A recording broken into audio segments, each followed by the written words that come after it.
De volta com o programa Tudo Posso, vamos continuar falando de saúde. Tem dias que a gente acorda alegre, outros nem tanto. Oscilações de humor todo mundo tem, mas quando isso se dá de forma muito intensa e imprevisível, levando a extremos, os altos e baixos deixam de ser um comportamento natural. Muitas pessoas que sofrem com depressão desenvolvem mecanismos de defesa ou máscaras de excesso de bom humor para esconder problemas comportamentais. Nós estamos recebendo o psiquiatra, Dr. Diego Tavares, para falar um pouco mais sobre isso. Tudo bem, doutor? Boa tarde. Tudo bem, boa Como tarde. vai? Boa tarde, seja bem-vindo, Diego. Obrigado. O que é humor, né? Primeiro, para a gente começar a entender justamente isso. Que humor, a princípio, eu percebo que é algo positivo. Exato. Você está de bom humor, né? Você está de mau humor também, né? Isso, então. Então, uma coisa importante para dizer é que o humor, ele é uma condição produzida pelo cérebro e que normalmente é isso que acontece. Os estímulos ambientais fazem com que o humor, os estímulos positivos fazem com que o humor fique positivo e os estímulos negativos fazem com que o humor fique negativo. Então, o humor é a capacidade do cérebro de identificar como o meio está e acompanhar esse meio, mas de uma forma relativamente estável, não excessiva. Então, quando a gente fala que o humor tem um transtorno do humor, é como se a gente imaginasse que o indivíduo está numa sala gelada. Então, ele está se sentindo daquele jeito, o corpo, o cérebro dele está daquele jeito. Então, os comportamentos dele, a partir daquele momento, vão ser modificados por este transtorno de humor. Então, se numa sala gelada o indivíduo vai tender a se isolar, a se proteger, a se movimentar menos e a ter menos ideias e as emoções ficarem um pouco mais retraídas, isso seria o equivalente àquele indivíduo que o humor está para baixo, que a gente chama de humor depressivo. E o contrário seria se a sala está quente. Então, naquele cérebro que o humor está elevado, as emoções também acompanham esse estado afetivo do cérebro, então se elevam, tendem a ser emoções mais positivas. A energia ele tende a se movimentar mais e a movimentação e a energia tendem a acompanhar tudo isso. Então, se a vida tá boa, quer dizer que você vai acompanhar isso e vai ter um bom humor. Isso. Se a vida tá uma porcaria para você e tudo, a tendência é você ter mau humor e você cair. Isso. O cérebro costuma identificar no meio como o meio está e produzir um estado para o indivíduo se comportar. Então, se ele identifica problemas, ele tende a focar a atenção naquilo e ele tende a diminuir a atenção para as outras coisas e a movimentação para as outras coisas para, de fato, resolver aquele problema. Entendi. E a mesma coisa quando as emoções estão positivas. O grande problema é quando existe uma desregulação no cérebro que produz os transtornos do humor. Quer dizer, se o humor seria disfarçado, seria isso? Então, porque quando existe um transtorno do humor, o indivíduo perde a regulação e ele identifica emoções que não estão sendo congruentes com aquele meio. Então, por exemplo, no indivíduo que se encontra, entre aspas, em depressão, ele tem um comportamento que não responde ao meio. Então, ele perde essa reatividade ao meio. Então, ele fica com humor... Ele cria fatos negativos, né? O cérebro dele fica com as emoções negativas, com a energia diminuída.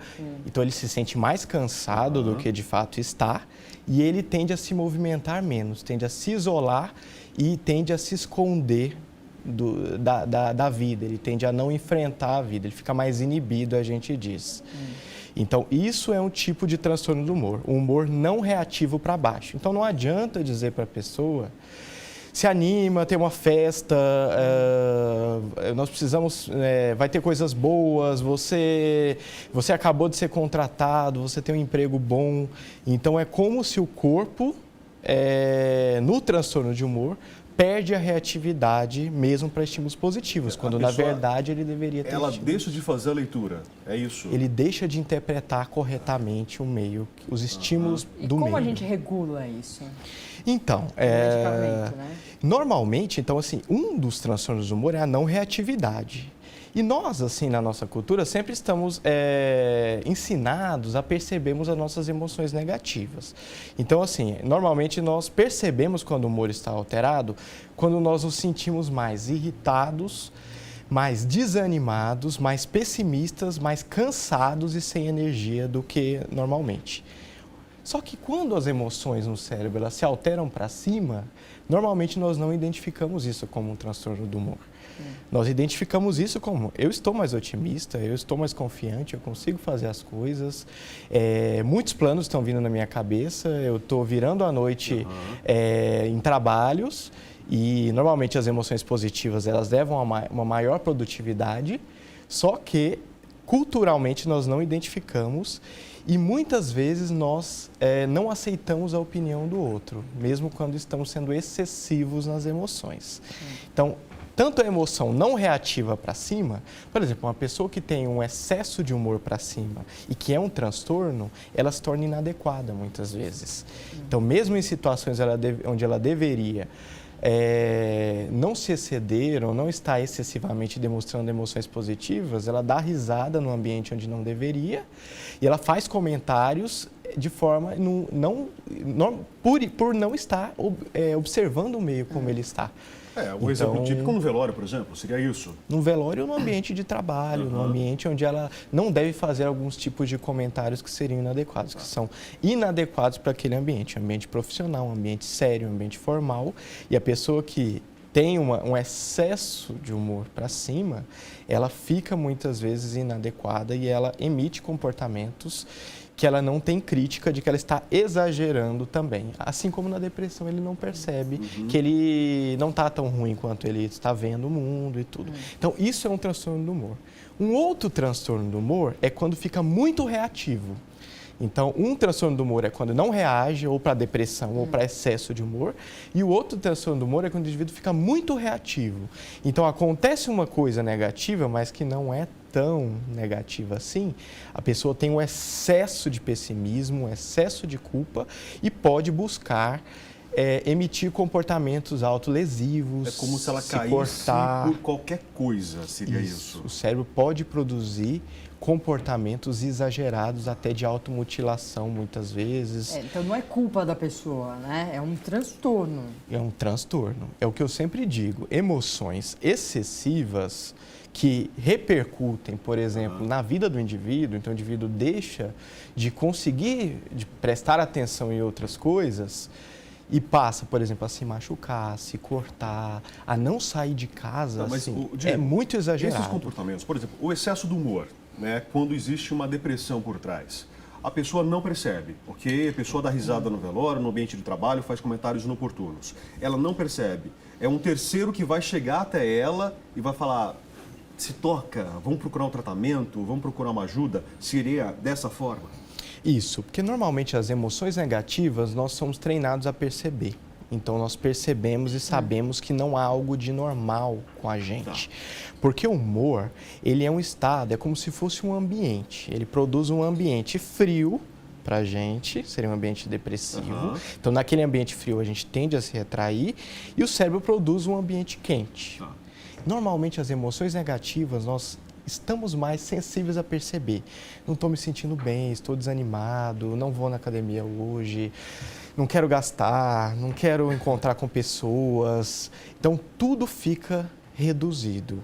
As emoções positivas, nós não somos treinados a observá-las. Por quê? Porque, normalmente, as emoções positivas, elas são muito bem vistas socialmente. Exatamente. A Então, sociedade aquela aceita, pessoa, né? Aquela pessoa feliz, ela é muito tá agradável, ótimo, é muito ótima agradável. sempre. Mas veja bem, eu não estou dizendo que o bom humor seja a doença sempre. O que eu estou dizendo é que, em alguns momentos, em algumas pessoas, esses dois polos do humor aparecem. É o bom humor inadequado, seria isso? O bom humor inadequado. Qual que é o pior? E como todo bom, o pior os dois são ruins. Porque pensa, a gente falando no bom humor positivo, nós vamos pensar, bom, o indivíduo vai ficar alegre, vai se comunicar mais, vai se sociabilizar mais. Só que isso é uma parte da síndrome maníaca, que a gente fala, uma síndrome de mania, excesso de euforia, que não é aquela mania de fazer coisas e tudo. Sim. Mas, por exemplo, o indivíduo com excesso de energia, ele pode ter aumento de impulsos.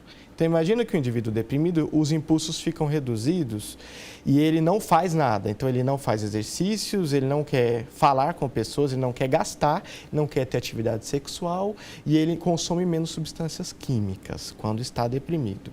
Na síndrome oposta, o indivíduo tem aumento de impulsividade. Então, ele fala o que vem na telha, ele se sente mais confiante, mais desinibido, ele tem aumento de vontade de apetite sexual e de apetite alimentar, então ele come excessivamente, ele tem aumento de apetite sexual, ele compra o que é desnecessário, ele fala o que não deve, ele faz exercícios de forma excessiva, produzindo assim até lesões muitas vezes. Então é um estado que quem está convivendo com a pessoa percebe que há um exagero. Principalmente porque o indivíduo tem os dois polos. Existe a doença em que o indivíduo tem só aumento de energia, mas muitas vezes, nesses casos, o indivíduo não tem problemas, muitas vezes. O grande problema é quando ele tem a polarização para a depressão e a polarização para a Eu tinha uma pessoa que eu conhecia que falava assim, para que eu vou fazer terapia? Eu não tenho nenhum problema. Eu falei, tá bom. Bom, não tem nenhum problema, porque está muito bem, né? Então, nesse caso, realmente, né, a ajuda aqui depende muitas vezes dos familiares, dos amigos, para orientar essa pessoa a buscar o tratamento, buscar um profissional. E uma coisa interessante é que nós falando aqui de emoções puras. Então, o nosso cérebro ele não é uma caixinha fechada que produz coisas da mesma forma sempre. Então, se nós pensamos que tem indivíduos que têm aquela depressão pura, ou seja, só depressão, fica lentificado, fica com o humor para baixo, fica isolado, e o outro tem a emoção com euforia, com aumento de energia positivo, tem indivíduos que têm as duas emoções ao mesmo tempo. São estados que a gente chama de estados mistos, que acontecem na bipolaridade. Como é que são esses estados mistos? O indivíduo fica com aumento de energia e com aumento de impulsividade, falando coisas que dá na telha, só que o humor é negativo. Então ele fica irritado, ele fica agressivo e ele fica inadequado e muitas vezes violento. Quando, na verdade, se fosse uma emoção somente para cima, tudo junto, então ele ficaria eufórico, ele ficaria energizado, falante, fazendo um monte de coisa e alegre. Quando a emoção é de uma outra área do cérebro, o que produz é um estado energizado, muitas vezes agressivo, impulsivo, só que humor negativo. Não é nada bom estar com essa pessoa, porque ela está sempre crítica, está sempre ácida, e sempre violenta e agressiva, ou nas palavras ou no comportamento. Doutor Diego, muito obrigado pela conversa, pelos esclarecimentos. O ser humano é realmente uma caixinha de surpresa, né, Maria Cândida? Nossa, Bom, gente, vamos fazer intervalo. No próximo bloco tem a Silmara Duran, hoje com um cuscuz, é o famoso cuscuz paulista, aqui no nosso programa. Tem dica de sobremesa também, pudim de milho. São sabores que você confere no próximo bloco aqui no Tudo Posso. Já voltamos.